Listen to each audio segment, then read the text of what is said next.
Oh, well, the inspiration is in the title. So it's not just a place in the world, Galapagos, but it's the actual book Galapagos by Kurt Vonnegut. And the why and how is as we were writing a new album, we found it sort of hard to organize our thoughts. And we had a really great time. Too many of them. Too many thoughts. Too many thoughts, too many inspirations. So we had a really good experience writing the Vinyl Cafe album, which was based on a book. So we figured a book would be a nice way to give us a little bit of structure. And the themes and everything in the book fit really well with the peptides and all our social issues. So that's war, sex, famine, humanity, love, evolution, science, brains, peptides, all of those things.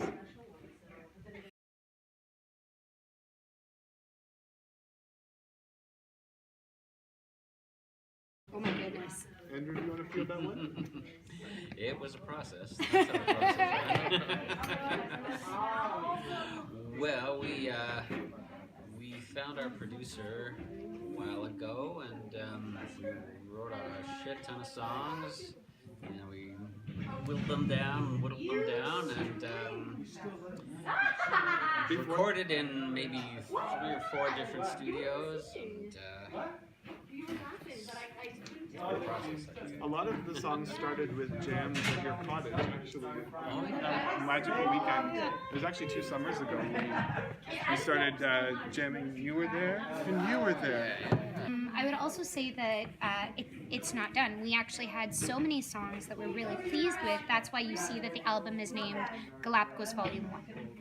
So we do have quite a few extra songs as well. We do. That we're looking at as well for the next album. For Volume 3. For Volume 3. We're just going to skip Volume 2 and just go straight in. 2 is an unlucky number in our culture.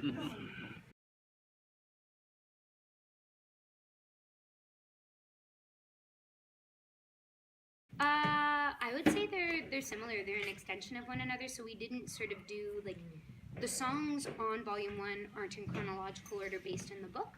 So we kind of bounce around the book. And so Volume 2 will continue to bounce around the book as well.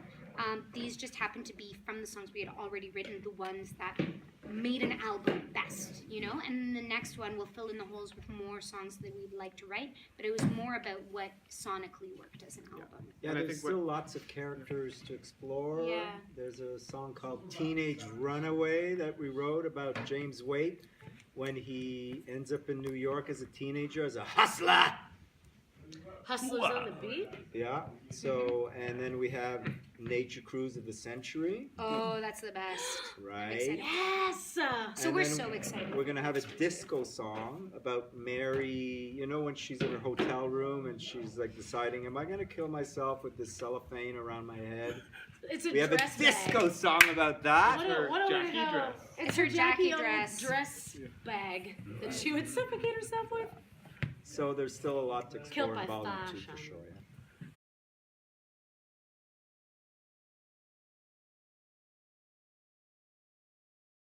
yeah.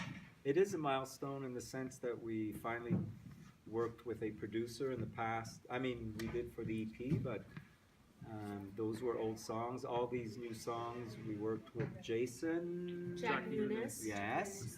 And I'm so bad with last names. And he really gave us a professional, contemporary sound that we've always wanted, that we couldn't really, you know, in the past we did a lot of stuff at home. So this is a milestone for us. Mm-hmm. Plus, everyone worked on this album. And also having all the vocalists record live off the floor in one room, for me, that was a really big deal and a milestone. I think, And what song is that on? That's Travel the for World. Travel the World, Mother Mary, and We also did We Fell in Love.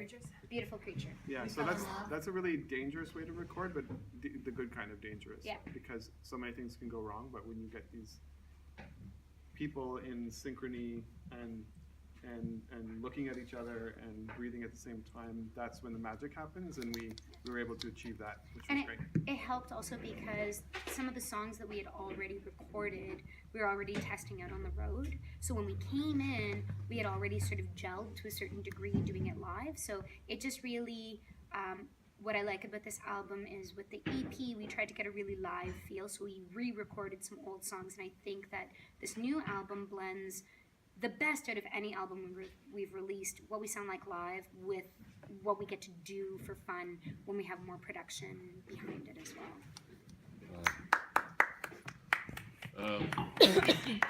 Bravo, Alex. Bravo, bravo. Yes. Well proclaimed. Exactly what I would I need a say. cocktail. Absolutely.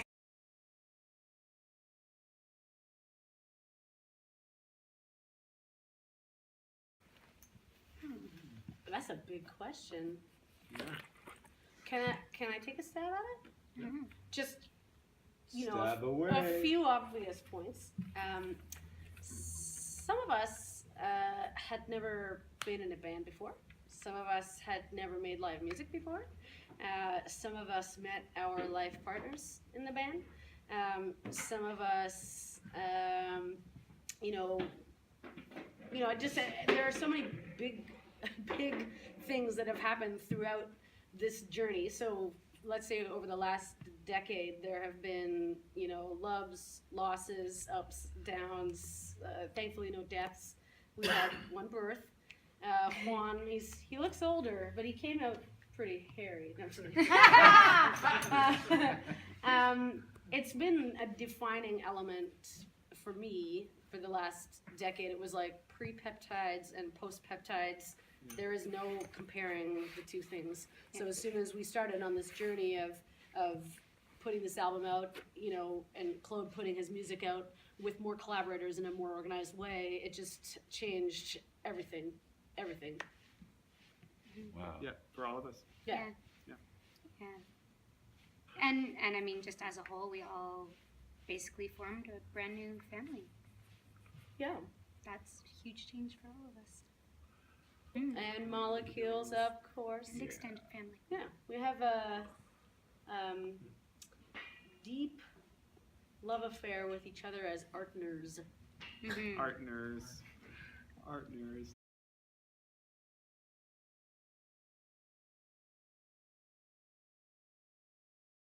Well, the live vocal recording, I For would you, say, yeah. was a really fun one. One? Yeah. Juan, did you have anything that stuck out for you? Me and Juan almost killed ourselves driving to Toronto to record some I didn't hear about guitars. that. We drove all the way to Okay, Toronto. guys. That then No deaths. got re-recorded because they were in the wrong key. Yeah. Toronto to record and then it got re-recorded later? But it was surely fun. It was a good time. Yeah. It was a good Good weekend. Yeah, it was, Oh my it was something. god.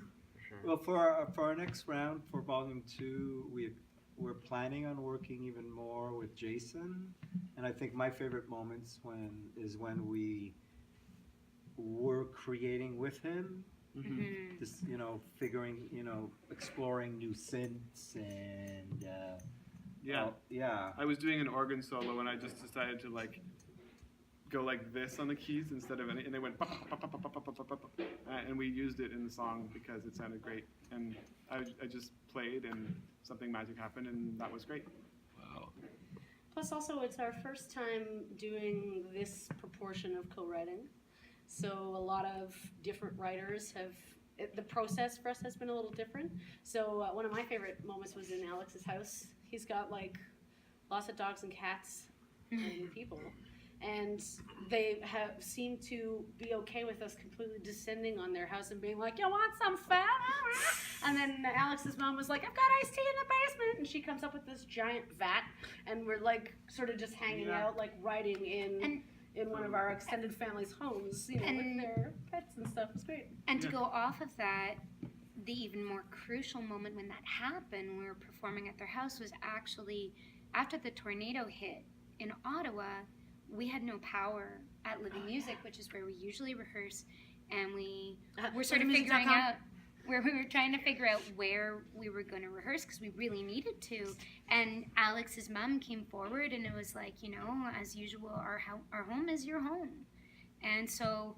But they really mean it. And they really mean it, and it Yeah. was really beautiful, and it was one Yeah, of those definitely. moments where people didn't have power, but we all went to Alex's place because he happened to have power, and we just continued rehearsing because of the support of our family and extended family. It was just a really special moment for us. So yeah.